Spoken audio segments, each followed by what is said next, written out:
부부가 삶이 하나가 되어서 같이 서로가 막 닮아가면서 완전 같은 사람처럼 되어버리는 것, 이걸 연합이라고 얘기하겠죠. 그리스도와 성도의 연합도 마찬가지예요. 예수를 믿는다라고 하는 것은 뭘까요 도대체? 많은 사람들이 다양한 정의를 내리겠지만 가장 기본적이고 근본적인 거는 이거예요. 예수 그리스도께서 대속의 죽음과 부활을 하셨다라고 하는 것을 인정하고 받아들이는 것. 그런데 여기서 그친다면 이건 사실은 믿음이라고 할 수 없어요. 예수 그리스도께서 대속함으로 죽으시고 부활하셨다, 나는 그거를 받아들이고 인정해요 하는 거는 역사적인 하나의 사실을 인정한다는 거 한 것과 크게 다를 바가 없어요. 예를 들어 이거예요. 세종대왕이 한글을 창제했다, 이것을 내가 인정하고 받아들인다 하는 거하고 크게 다를 바가 없다는 거예요. 그렇다면 예수를 믿는다라고 하는 것은 여기서 한 가지 더 나아가는 거예요. 무엇이냐면은 그 그리스도의 대속적 죽음과 그리스도의 부활이 나의 죽음이고 나의 부활이다 라고 하는 믿음이 바로 예수 그리스도를 믿는다라고 하는 거예요. 오늘 본문의 표현을 빌리자면은 그리스도와 연합하는 것이 바로 예수를 믿는 거예요. 연합하면은 누구를 닮게 돼 있겠어요? 완전하신 예수 그리스도를 닮게 되겠죠. 그래서 그리스도와의 연합이라고 하는 것은 그리스도를 닮아간다라고 하는 것과 일맥상통한 이야기예요. 자, 그렇다면은 그리스도와의 연합 가운데 먼저 그리스도와 죽음으로 연합되었다는 것은 무슨 말이냐? 그리스도께서 대속함으로 죽으셨다라고 하는 것이 나의 죽음이다라고 고백하는 거예요. 자, 예수님이 왜 죽으셨죠? 우리에게 돌아올 그 형벌을 예수님이 대신 맞으신 거예요. 그래서 예수님이 대신 죽은 거예요. 그래서 대속적 죽음이라고 표현을 하는 거고요. 그러면 우리는 이제 죄에 대하여 죽은 거예요. 우리가 알거니와 우리의 옛사람이 예수와 함께 십자가에 못 박힌 것은 죄의 몸이 죽어 다시는 우리가 죄에게 종노릇하지 아니하려 함이니. 많은 사람들이 우리에게 자유의지가 있다고 생각해요.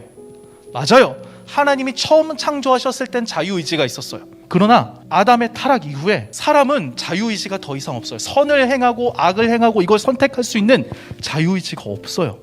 그래서 루터는 뭐라고 얘기하면 우리는 타락 이후 노예의지밖에 없다. 죄에 대한 노예의지. 우리가 그리스도와 함께 죽었다라고 하는 것은 오늘 말씀 속에서 뭐라고 표현하는가? 우리가 죄에게 종노릇하지 아니하게 되었다라고 표현하고 있어요. 더 이상 죄의 노예가 되지 않았다는 거예요. 자, 그렇다면은 예수 그리스도의 살아나심, 예수 그리스도의 부활과 연합이란 무엇인가? 이는 그리스도께서 죽은 자 가운데서 살아나셨음에 다시 죽지 아니하시고 사망이 다시 그를 주장하지 못할 줄을 알미로라. 그리스도와 연합하여 다시 살리심을 받은 존재들은 더 이상 죄의 싹스로 우리에게 주어진 그 사망이 우리를 주장하지 못한다. 쉽게 얘기해서 죽지 않는다고요. 그렇다면 죽지 않는 것으로 그치는 것인가? 그가 죽으심은 죄에 대하여 단번에 죽으심이요 그가 살아계심은 하나님께 대하여 살아계심이니. 여기서 하나님께 대하여 라고 되어 있는 것은 뭐라고도 번역할 수 있냐면은 하나님을 위하여라고도 할 수 있어요. 예수 그리스도께서 살아계심은 누구를 위해 살아계신다는 거예요? 하나님을 위해서 살아계신다는 거예요. 내가 그리스도와 연합하여 살았다라고 하는 것은 단순히 그냥 부활했다, 살아있다, 살게 됐다라고 하는 것으로 그치는 것이 아니라 하나님을 위하여 살아갈 수 있게 됐다는 거예요. 그래서 11절에서 이렇게 이야기를 하고 있어요.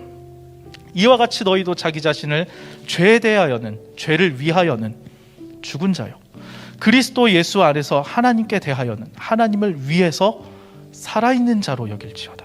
그리스도와 연합한 자는 그리스도처럼 죄를 멀리하고 그리스도처럼 하나님을 위해 사는 거예요. 성경은 여기서만 그 이야기를 하고 있잖아요. 끊임없이 얘기해요. 내가 그리스도와 함께 십자가에 못 박혔나니 그런즉 이제는 내가 사는 것이 아니요 오직 내 안에 그리스도께서 사시는 것이라. 내가 사는 것이 아니라 내 안에 누가 살았다? 그리스도가 살았다는 거예요. 이게 그리스도와의 연합인 거예요. 내 안에 죄의 본성이 날마다 죽어가는 거예요. 포기하지 않고 나를 계속 포기하는 거예요. 나는 죽고 내 안에 그리스도가 살게 되는 거예요. 죄가 나를 지배하지 못하도록 세상적 가치를 따르고자 하는 나의 몸의 정욕을 버릴 수 있게 되는 거예요. 그게 바로 12절의 말씀이에요. 그러므로 너희는 죄가 너희 몸을 지배하지 못하게 하여 몸의 사욕에 순종하지 말고. 여러분, 세상적 가치가 나를 지배하지 못하도록 한다는 건 도대체 무슨 말일까요?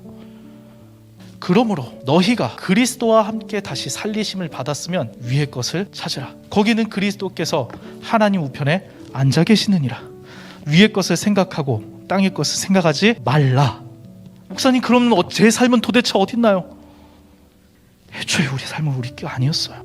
애초에 우리 삶은 마치 잡아먹히기 위해 길러지는 가축처럼 우리는 죽기 위해 사실 태어난 존재들. 그런데 그게 너무 안타까워서 하나님이 자기 아들을 내어주고 다시 살리신 거예요. 거기다가 하나님, 내 삶은 도대체 어딨나요? 내 꿈은요? 내 비전은요? 어떻게 그렇게 살아요? 라는 말을 할 수 있겠습니까? 그러므로 땅에 있는 지체를 죽이라. 곧 음란과 부정과 사욕과 악한 정욕과 탐심이니. 탐심은 우상숭배. 위의 것을 찾지 않고 땅의 것을 찾으며 욕심을 부리는 게 우상숭배래요. 이거를 하나하나 끊어내야 되니 사도 바울의 표현대로 죽는 것 같은 거예요. 날마다 내 자신을 복종시켜 나가는 저와 여러분이 됐으면 좋겠습니다.